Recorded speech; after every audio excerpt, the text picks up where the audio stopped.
this episode, I'll be talking to Dr. Juliet Getty, equine nutritionist. She has been working with horses and their owners for more than 25 years. And as a horse owner herself, everything she recommends is based on one foundational truth: allow a horse to be a horse. We'll be talking about how to feed a horse like a horse, supplementation, and CBD for horses. So grab a pen and paper for this one. Here we go. Episode 48, Feeding Your Horse with Dr. Juliet Getty. Hi, I'm Karen Rolfe, and welcome to Horse Training in Harmony. This podcast is about you making progress with your horse in a way that you both can love. It's about learning how to move and be in harmony. Because yes, you really can develop a horse to be both athletic and happy. When we show up as our best selves for our horses will show up for us. So let's get started. So Dr. Getty has a PhD in animal nutrition. She is a recipient of several teaching awards. She's on the advisory board of the Equine Sciences Academy. Dr. Getty is a wealth of information. She has articles, recordings, webinars, as well as several books, including her comprehensive reference, Feed Your Horse Like a Horse. And she has 7 topic-focused booklets in her Spotlight on Equine Nutrition series. And you can find all of this on her website, gettyequinenutrition.com. And I'll put a link to that in the show notes, which you can find on my website for this podcast, dressagenaturally.net/podcast, and go to episode 48. I have used Dr. Getty for personal consults about nutrition for my horses, and I use her supplement store. Now, just a little public service announcement, like I do not gain anything. I'm not an affiliate or by any means of Dr. Getty. So as you hear me in this podcast recommending her services and recommending her products that she sells on her store, I don't get anything from it. It's just because I like that there is a PhD behind the products that she chooses to sell. And like I said, she is a wealth of free information on her website. So definitely go check it out. But for now, grab that pen and paper. I think you're going to really get a lot out of our conversation. So here we go. All right. Well, I am here with Dr. Juliet Getty, and thank you so much for agreeing to join me on this podcast. Well, it is a real pleasure, Karen. Thank you so much for inviting me. We have a lot to talk about today. I know we do. And one of the things I love about you is you're just so prolific with your sharing of information with people. You can tell that you're passionate about educating people. And so I'm excited to have you here just to help the listeners. And I have some questions. I have questions for stuff I want to learn from you. So I thought I'd jump in with something I think is really important and that I learned really through you. You have a book called Feed a Horse Like a Horse. Mm-hmm. And I'd love to just start by maybe if you can explain a little bit about what does that mean to feed a horse like a horse? Well, I think that too many people feed their horses like their dogs or their cats or themselves, and that more specifically in that they feed them 3 square meals a day, or they think that they lie down and sleep at night and they don't need to eat during the nighttime hours. I know most people realize that horses are awake most of the time, but you'd be surprised at how many people don't feed or respect the way a horse is designed on the inside. And it is so critical that they have a good understanding, particularly of the digestive physiology of the horse, so that they understand why a horse needs to be fed a certain way. And so that's basically the reason for feed your horse like a horse. And not, you can't feed them like cows either. You know, they're also very different physiologically. So that was the premise for the title of the book. And it's basically the foundation of everything that I do and have done for many years. So yeah. So what is the way to feed a horse like a horse if it's not 3 square meals a day? well, horses are grazing animals, as we all realize, and their digestive systems are designed to have a steady flow of forage going through it 24/7. That doesn't mean that horses eat every minute of the day. If you were to add up the number of hours they actually eat, it would be somewhere between 16 and 18 hours a day. But they need to be able to graze when they want to, and they need to be able to keep their stomach adequately full, because unlike our stomachs or the stomach of a dog or a cat, your other pets, um, the horse's stomach produces acid all the time, every second of every day. Not like you and me, you know, we sit down to eat a meal, and then our stomachs produce acid mainly to start protein digestion.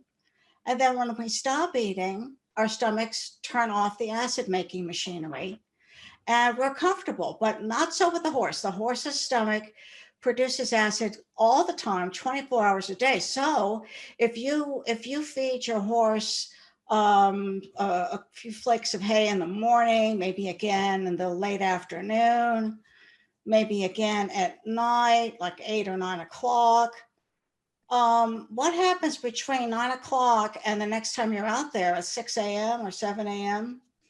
That horse is likely going without anything to eat. And so when you do that to the horse, first of all, he's extremely stressed because it goes against his innate instincts to graze. Yeah. So he's very stressed about that. In his mind, it's like, oh, winter's coming. I'm not going to have enough to eat, which triggers other hormonal responses that I hope we'll get into later. Mm-hmm. And not only is he stressed, but likely he's in pain because more than likely he has developed an ulcer. If that's the typical way he's being fed for a period of time, that acid is sitting in the stomach with nothing for it to be absorbed, nothing to absorb it. And another difference between a horse's stomach and our own, for example, is that the horse's stomach has a thick mucus layer which protects it, but it's only on the bottom of the stomach, what we call the glandular region, whereas our stomachs have this thick mucus layer throughout the whole organ.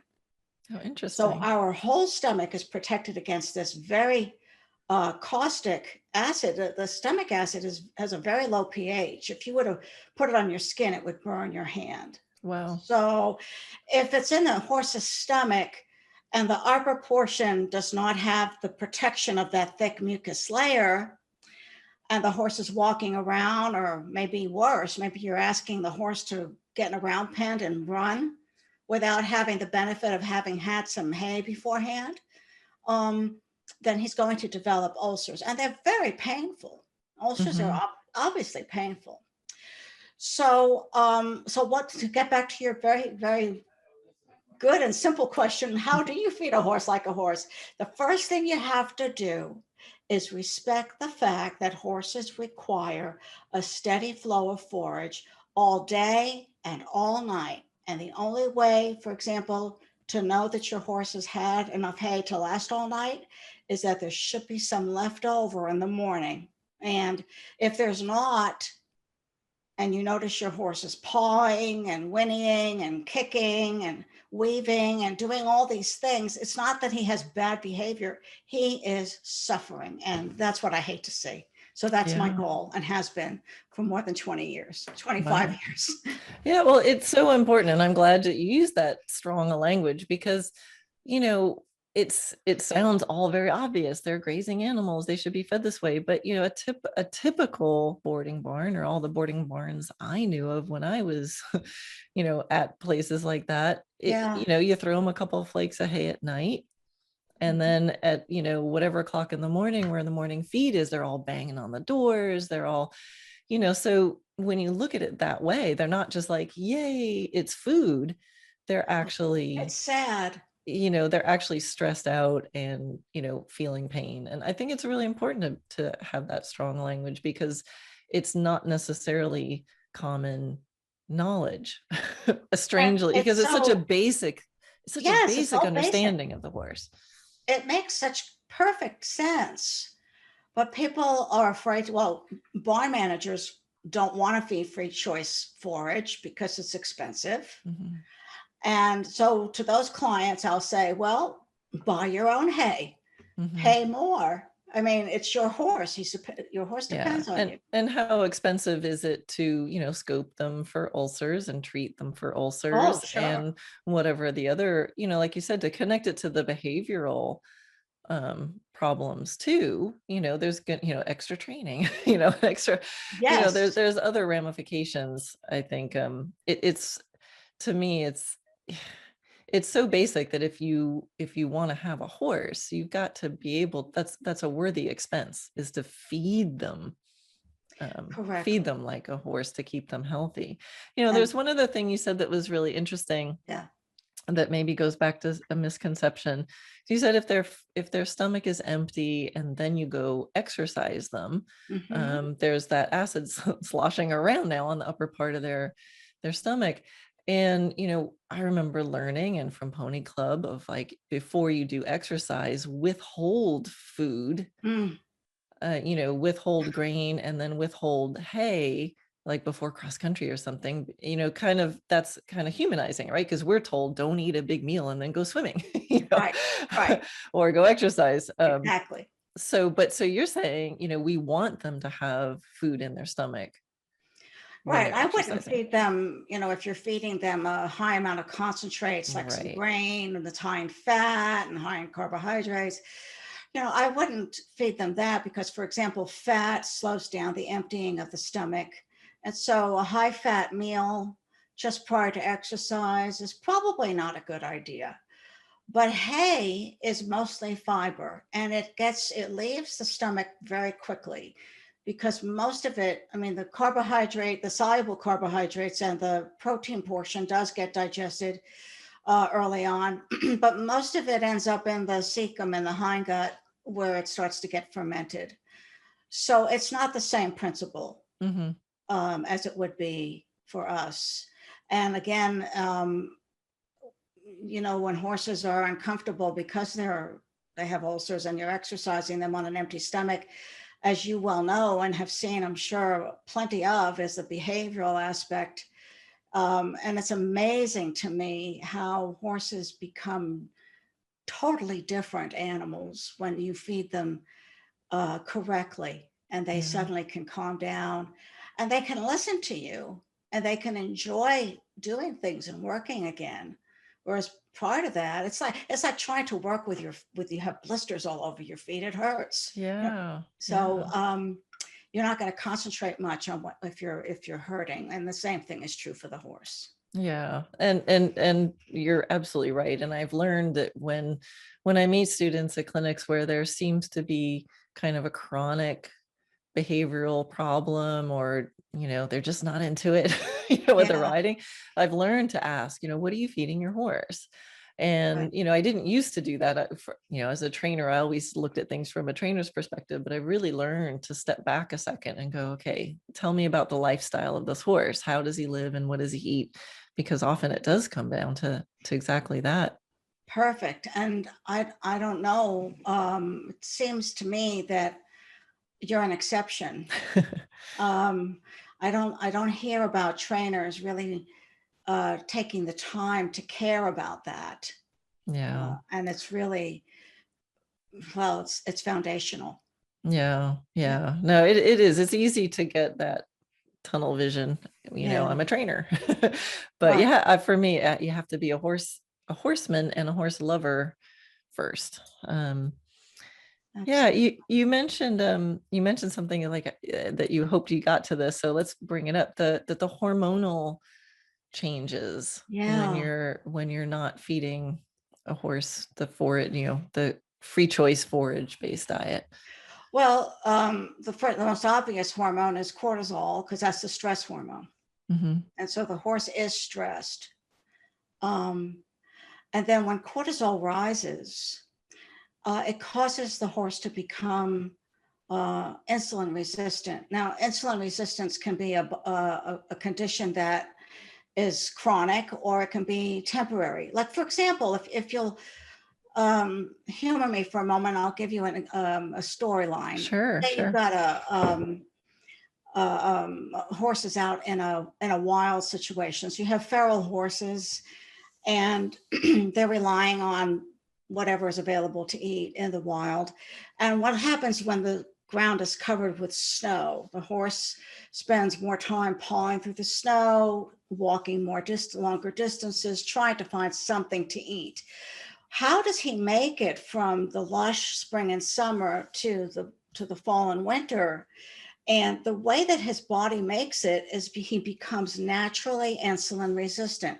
His insulin level goes up, and that tells his body, hold on to fat. So it is a survival mechanism. So Oh, that's how horses interesting. survive when food is scarce. They hold on to fat. Now take that to a domesticated situation where we're restricting forage. The same thing happens. They don't know that it's summer or that there's a lot of grass out there. All they know is that forage is being restricted. In their minds, it's, I have to go into survival mode. Winter is coming. I better store as much body fat as I can. So if you're trying to help the horse lose weight, for example, and you restrict forage, you're kind of defeating your purpose. That's Because so body fat's not going to be counterintuitive. burned. Yeah, Yeah, that's it's hard. staying there. That's hard. That's the reason why stress causes obesity. This is true in horses. This is true in Right. people. This is true in all living animals. The fact that cortisol, which is the stress hormone, causes insulin to rise, and insulin tells the body to hold on to fat. So, well, some of you might be thinking, your listeners might be thinking, well, I put my horse on a less hay and he lost weight. Well, yeah, he lost muscle. He lost a Mm. lot of muscle. And maybe a little bit of fat, depending on the degree of restriction, but the predominant weight source that's lost is from muscle and not from fat. So the way then to control the insulin level and thereby help the horse lose weight, if that's your goal, or maintain a healthy weight, or even to maintain health in general, because when insulin rises, that's very inflammatory and that Mhm. can have problems throughout the entire body. So the way to do that is to take away the stress. And there are lots of things that can stress an animal, but forage restriction, I have found, is the most common one. And it's probably the most intense cause of stress for domesticated horses. So But those are the interesting. two hormones that are affected. Yeah. Yeah. And do you, so I have one horse that is a very easy keeper. Mm-hmm. And I remember speaking to you about her, and it's been, this ongoing thing. And she's exercised a lot. Do you think that there can be stress from, I use slow feeder hay nets. So they always have hay available, but slow feeders. And there's like small itty bitty holes, and then there's like Yeah, bigger holes. Do you ever feel like if the holes are too small, it I causes them do. stress? It can be. I mean, some horses get really very good at that. Yeah, she's a master at getting it out of there. But I thought of that the other day. I was like, well, I wonder if it's too frustrating for her to get it Well, out. If it, you have to watch her. If she's yeah, showing signs of frustration where she's banging it around and pawing at it and hitting it with her head and, Oh, no. just throwing a little tantrum, Okay. then you are, defeating your purpose. The slow feeders are really worthwhile, but I don't like using them forever. To me, they're a tool to start feeding free choice. So say Okay. you have a horse that hasn't ever had free choice hay, and you're worried about the horse overeating and gaining weight. So a slow feeder is very, very useful for that. But you have to start out with a hole size that's less than an inch, or more than an Mhm. inch, because an inch is really, really tiny. Yeah. Um, and then eventually the goal is to help the horse lose some weight and then be allowed to eat hay more normally. Okay. So once they start to realize that there's always hay around, Yeah. then they can have it more. Oh, well, I'll have to try that because filling those hay nests is kind of a big pain in the butt. So my assistant would be thrilled if I started Well, doing you're that. also dealing with another hormone called leptin, and maybe you've Mm. heard of leptin resistance. Mm. When insulin is elevated for a period of time, I mentioned that insulin is very inflammatory. Well, it inflames the portion of the brain, the hypothalamus, and it tells the brain to not recognize leptin. Now, leptin is a hormone. Maybe you've heard of leptin resistance, but leptin is a hormone that is produced by the fat tissue. So if you reach a certain level of fat in your body, the leptin then goes to the brain and says, hey, I have enough fat. I don't need to eat so much. So you get full faster. You may eat less. You might be more active, whatever it is, so that you don't continue to get fatter and fatter and fatter. That's the normal situation. But in an insulin resistant horse, where the insulin is inflaming that portion of the brain doesn't get that message. It sees the leptin, but it says, I don't recognize you. In fact, it sounds like there's a leptin shortage and I must be very skinny and need to eat. Interesting. So the brain becomes resistant to leptin. And so that's why when you're trying to get a horse to eat free choice that hasn't had it for a while and may be overweight, it's more than just providing a free choice. Now you've got to deal with the inflammation in the brain that is not allowing the horse to walk away from that hay. That's so interesting. How do you break that cycle? It's difficult. It's difficult. It depends on the length of time that the horse has been under this situation. What other things the horse is exposed to, what other inflammatory foods or situations are present. But basically, when you lower insulin, you lower leptin. So that would be your goal. Number one is to lower insulin by making sure that the diet doesn't increase insulin. It is low in sugar, or shouldn't have any added sugar. It's low in starch, and you need to test your hay. That's an important thing, so that you know that you're dealing with a low sugar, low starch diet, so that the insulin level can be as low as possible. And then you treat the inflammation separately by making sure the diet contains inflammatory or anti-inflammatory nutrients. There's a whole list of those things I could talk about a little later if you like. But that would be the way, is to reduce the inflammation and make sure the diet is low enough so that the insulin response is not enhanced, low enough in sugar and starch so that insulin is not enhanced. Yeah. It's a rabbit hole once you start learning about this. And I mean, one of the things I want to make sure everybody knows, like, you just have a lot of resources and maybe we'll keep talking if you have time, but I'd love Yeah. for you to share your website, because I'm sure there's people who are like scrambling and writing notes and thinking, how do I get more? So maybe share your website, because I know Oh, thank you you've for got different mentioning that. books and articles, and I get your email and there's always great stuff in the emails you send. So maybe let's share that now, and then we'll keep talking if you have time. Sure.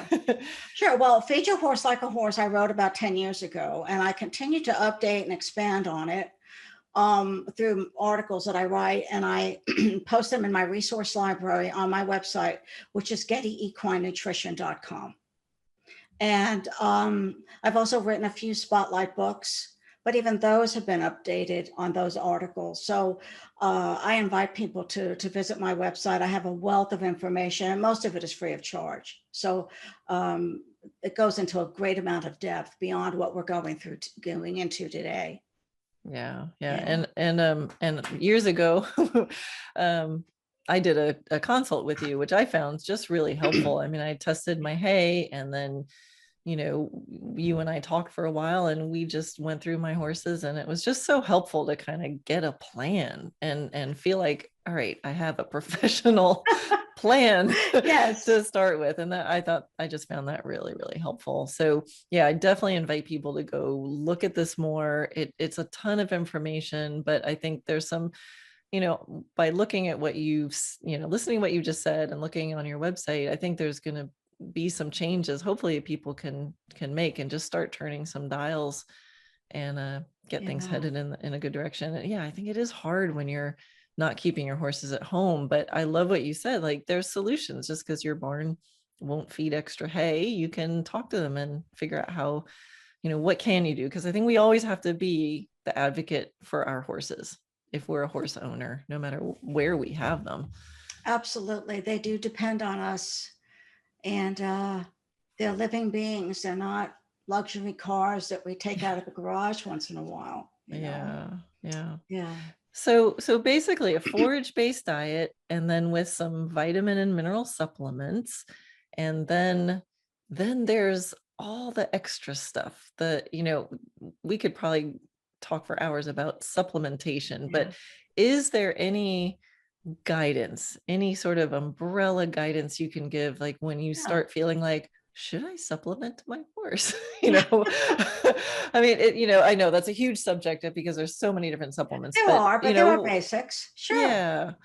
Well, first of all, if your horse is on predominantly hay, you have to understand that hay is pretty lousy nutritionally. Once fresh living pasture grasses are cut and dried and stored, after about 3 months, they no longer have any essential fatty acids, the omega-3s and 6s, they no longer have those. They've lost all their vitamin E and their vitamin C. Vitamin D hangs on for a little while, but even that starts to diminish. The B vitamins can oxidize too, a lot of them. Basically, what you have left in hay is some nitrogen, which is what the crude protein measure tells you. And you have some minerals, and you have some sugar and starch, and also some fiber, obviously, lots of fiber. But so if you're feeding predominantly hay, you do need to provide what I would call a good, comprehensive vitamin mineral supplement.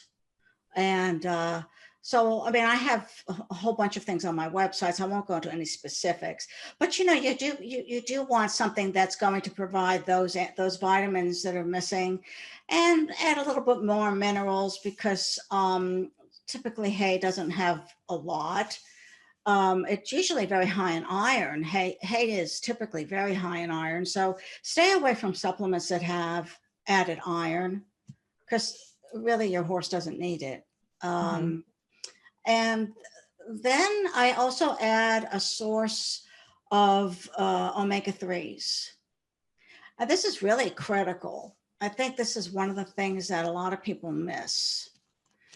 They give a vitamin mineral supplement to their hay and they think they're okay, but and there may be omega-3s in the supplement, I don't know, but if there are not, then you need to supplement a source of omega-3s. Ground flax seeds are great. Mhm. Chia seeds are wonderful. oil like flaxseed oil, camelina oil, hemp seeds are also wonderful, but I use them more for their protein level. And so those two things, along with salt, Mhm. you need I like to offer a horse a smorgasbord of salt, like a white block and a like a Redmond rock and a Himalayan rock, just because horses vary so much in what they like. Mm. Um, and so they have to have a source of salt. I also like to offer it loose, because licking on a rock sufficiently sometimes is irritating. Those are made for Oh, cattle, and cattle have interesting. scratchy tongues, and Interesting. Yeah. horses have a very smooth tongue. So, salt, vitamins and minerals, and a source of omega 3s and 6s, but you need more omega 3s than 6s, and Mhm. you're set pretty much. Nice. Now, if the horse has pasture, which this time of year, many horses are fortunate enough to be on fresh pasture grasses, then you probably don't need any of those. You need the salt always, of course. You may not need the other two things, depending on the health of the pasture. If it's overgrown, overgrazed, it's got a lot of weeds and so forth, then it's probably not going to be as nutritious. So you might give those other two supplements at a half dose, for example. Mhm. But keep in mind that as the growth rate starts to slow down with the grasses, then they're not as nutritious. Mhm.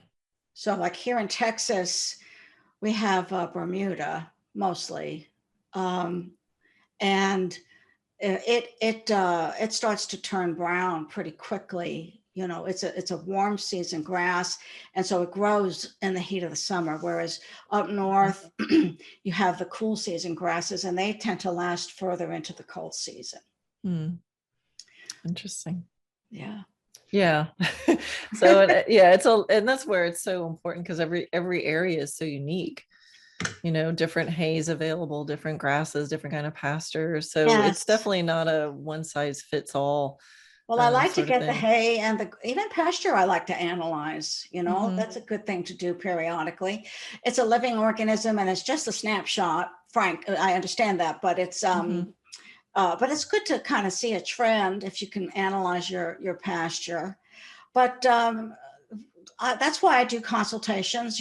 People get their forages analyzed, and I take a look at the big picture. If they need help, I do offer Yeah. that. Yeah. Is it ever advisable? Like, I guess the aim is to have like the right diet and vitamin and minerals.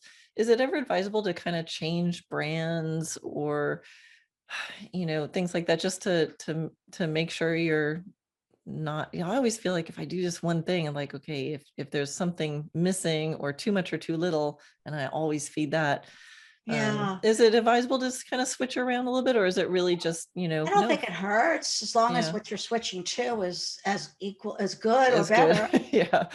Maybe I'm overthinking No, it.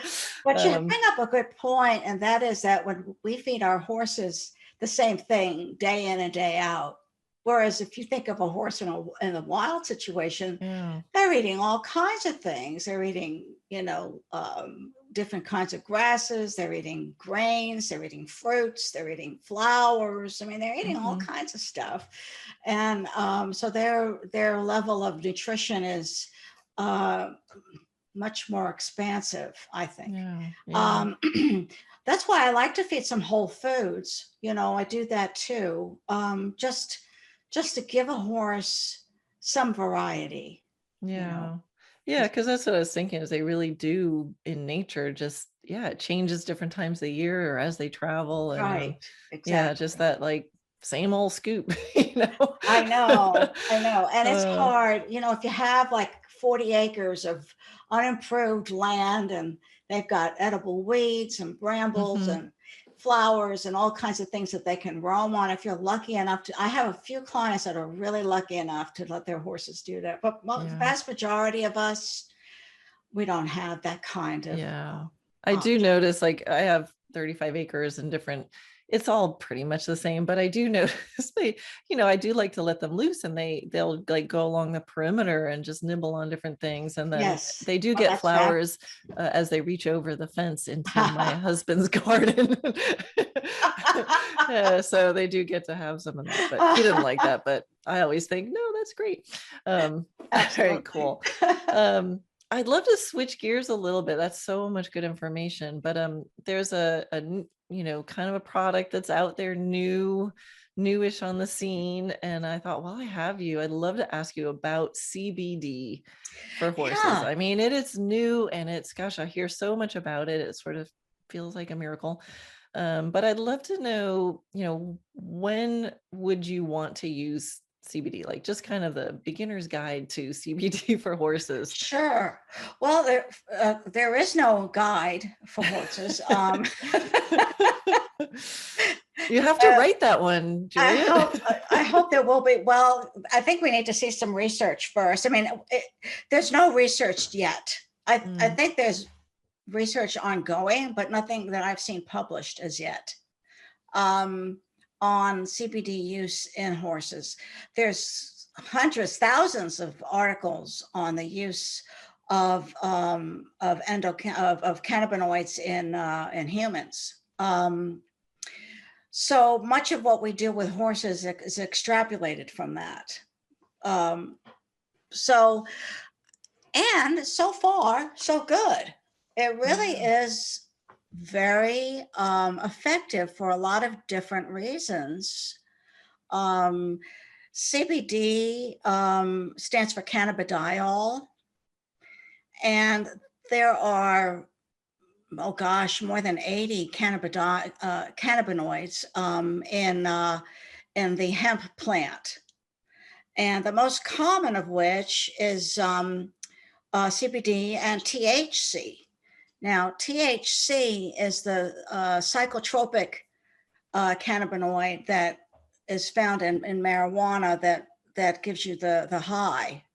CBD does not make you or your horse high. So that I want to make sure that everybody understands that. I think that's the most common misconception. When people hear CBD, they think it's marijuana, and it is not. They're the same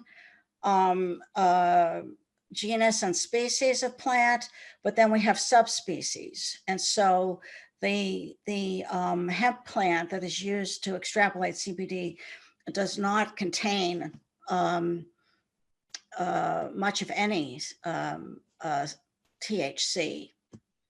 And in fact, the CBD that's on the market, if it's a reputable company, will show that their products have less than 0.3% THC.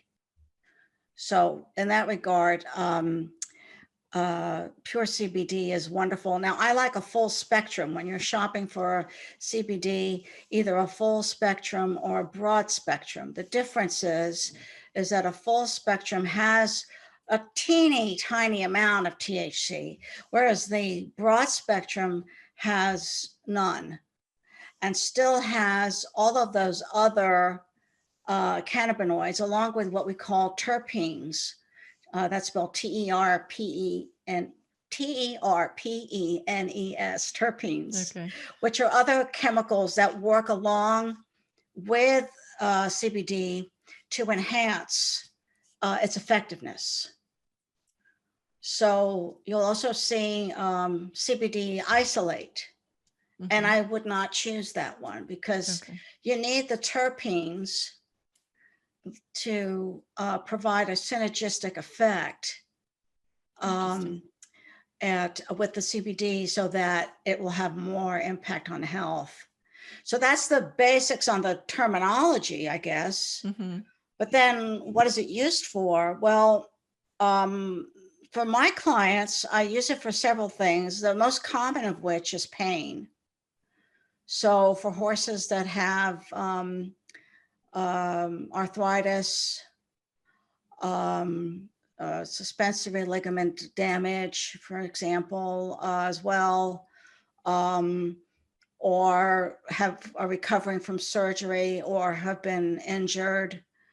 I find that CBD helps alleviate the pain to some degree. It is Mhm. not like giving your horse bute. It's Okay. not going to Yeah. be So it's not going to mask it. right. It's Okay. really, it's going to lessen the pain, Hmm. um, and maybe make it more tolerable. And I guess in some cases it might alleviate it completely. It just depends on the degree. Right. Another use for CBD is through anxiety, is for anxiety. And it has an effect on the nervous system. And it does calm down the horse that may be anxious. You might find this useful in your training if the Hmm. horse is being fed properly, but still has some level of anxiety, then the CBD might be useful for that. Hmm. Um, it's interesting. Some horses respond very, very well with a lower amount of CBD, and others need a higher dosage. I've had some clients give their horse a very tiny amount, and the horse just gets real droopy and tired, and others Interesting. that are still very wired and take far more. So you have to kind of, trial and error Yeah. it with CBD. Yeah. It's interesting because I recently got some from your shop and had mentioned about it, and because I had a horse that's recovering from a tendon injury and has been not totally stall rest. I take him out a lot, but Yeah. it's just he's had a bad couple of years and with a colic surgery and the two tendon injuries. And Oh, yeah, and he's a good boy, you but might want to man, take he's just some after that. I have to say he's doing great now. I mean, I think some of these things are all connected, but he's almost sound now. But I just, he was being good, but just I could see that level of frustration, just being restricted. He's a very fancy prancy horse. And so I Uh-huh. tried it, and I feel like it just, like, I wouldn't walk in and go, oh, he's drugged. But he just seemed a little more okay, or just a little less Good. frustrated. And then you mentioned that there's been some stories of actually helping with tendon injuries, which I thought was interesting. Hmm. And he's almost sound. I mean, I've been doing lots of other stuff, laser and stuff like that. But Sure. so how does it help with healing? Well, it reduces inflammation Okay. and it does increase the immune system. So, in those two regards, it would help Interesting. with healing and lessening of pain. It impacts, the gastrointestinal tract is highly responsible for a vast majority of your immunity. And that's Mhm. true in the horse too. And the endocannabinoid systems, there's two in the body. One is the central nervous system, including the brain, and the spinal cord, and then you have the other one, which is a more peripheral nervous system, as including the gastrointestinal tract, and so that's what modulates immune function and reduction of inflammation. And interestingly, it also seems to have an impact on metabolic conditions by creating more of a homeostasis with the cortisol, insulin, glucagon, that whole sugar related group of hormones. And then, of course, then you've Interesting. got the brain hormones and the pituitary hormones, and that seems to balance them to where the horse does better metabolically. So I will sometimes Interesting. provide or recommend CBD for a horse that is having Cushing's disease Hmm. or is overweight and with insulin resistance as well. Interesting. Yeah, because I'm thinking, because my my big horse, I mean, she's a real chill character. She's not a stressed out kind of horse. But yeah, I really have trouble keeping her weight down. Um, I might be interested to try that with her. I never would have thought of that because she's not an anxious type, but if it might be worth a try if it can I help. think it would be worth it. It Yeah. does. There have been lots of studies with humans that it does seem to decrease appetite Now, whether or not Hmm. it does it in horses, I really don't know, Yeah. because horses eat, um, well, horses don't eat because they're bored or Mm. because they broke up with their girlfriend or Yeah, right. you know, they don't eat because, they're frustrated about this or that, or they just got a Right. bad disappointment, and they take Right. out the ice cream or something like that. Oh, I see. You know Yeah. what So I'm with saying? humans, it kind of solves Right, that anxiety. exactly. Then, oh, I We see. humans, we have our hunger, which is true hunger, and then we have our appetite, which is an Hmm. emotional thing. You Yeah. don't have to be hungry to have an appetite to eat. So Yeah. other things can influence your appetite. Whereas with horses, it's really not that divisive. With Hmm. horses, you're dealing with survival, and Yeah. that's basically it. And so when a horse eats, he doesn't eat because of these other stressors that humans succumb to. He eats because he feels for some reason that he needs to eat to keep his body Hmm. alive. Yeah. And when you were talking about the leptin, I just my big girl, I feel like there's something with that in there, like because she's just, she's a little food obsessed. Like it always feels like she's like, I need to eat. Well, So that's I'm wondering leptin if, resistance talking, I think. yeah. So do you think the CBD could help with I break that? do. I think that that Okay. would help. All Yes. right. I'm give it a try Give it a because try. Give it yeah. some time. It takes time. Yeah. Yeah. You know. But Interesting. then, of And course, exercise and mm, is also important. yeah. And antioxidants are also very helpful. Hmm. Um, so there's a it's a whole package. It's the big picture. Yeah. Yeah. And yeah, and I know, so I guess I love what you described. So people should look for probably broad spectrum CBD. And Hmm. like with any supplement, how do you know the good ones? How do you know the ones that are really putting in there what they say they put in there? Well, you kind of want to, sometimes you'll have information on the website that gives you want an analysis report. Um, you want to make sure that the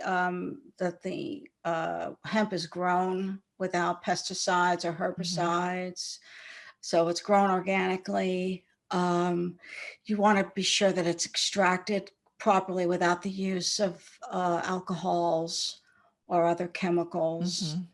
Um, so it's a good idea to get to know the company that you're Okay. thinking of purchasing from. And I know you have a website with all sorts of supplements and for the CBD. So have you done that work for us? I have, Oh I God, thank have. you. So I have CBD on my website from 3 different companies. Mhm. I think you got the 4 CBD pellets. That's from Forefront Equine, and they Yeah. are highly regulated, and they spent years on developing that product. Mhm. It's a very good product. And then also CBD Distillery, which is probably the most reputable. Maybe I shouldn't say the most, but it's one of the Mhm. most reputable CBD companies in the country. They're based out of Colorado.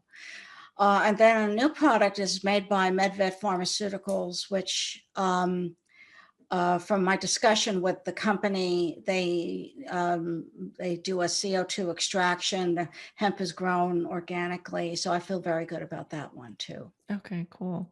And just one more question on the CBD. Like, is it a supplementation or are we like drugging our horses when we use CBD?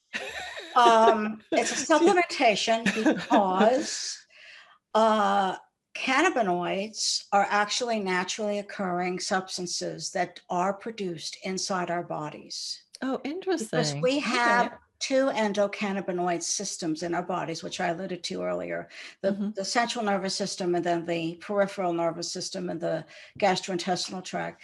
These systems are stimulated by cannabinoids, which are produced naturally. The trouble with disease states or conditions that are off balance is that we are not, or the horse is not producing enough of these cannabinoids, so we are supplementing them. Okay. Thank you for to help clearing with that up, this because I thing. know it was a thing in my mind, especially when we talk about, helping horses calm down and things like that. So, Yeah. no, that's super. Well, this is my brain feels full. But would you come back and do a podcast again sometime I when would be we, delighted to. oh, awesome. Because it's so important. And I highly recommend checking out, the website, and I'll put links to your site on the notes on my website for this episode, so people can just go to my website for this episode and find out more. And I don't make any money off of Juliet's website, so there's nothing in it for Yes. me. But it's such a great resource. And what I love is that, you have the PhD behind it, and I know you care. So it's really nice to have a resource like that, just as a starting point of like, let's see what Dr. Getty put on her website. Yes, well, that's It's such very a great nice of you to starting point. say. Thank you. It's truly a labor of love. As a horse owner myself, um, I I want to see horses be healthy, and I want to see them thrive. And they're such amazing animals, and they give us so much. And so it's a way of giving back to them, I think. Oh, I love that. I think my listeners are going to really appreciate that in you. So, thank you so much. I Thank really you, appreciate all Karen. this information. All My right. sincere pleasure. Thanks again. Okay.